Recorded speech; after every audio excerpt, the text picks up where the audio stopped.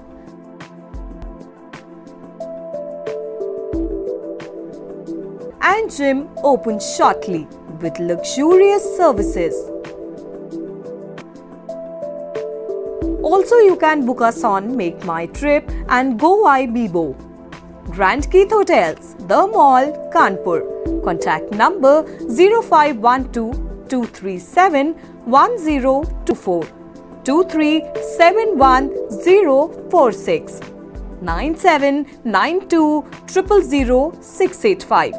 Visit us on www.grandkeithhotels.com.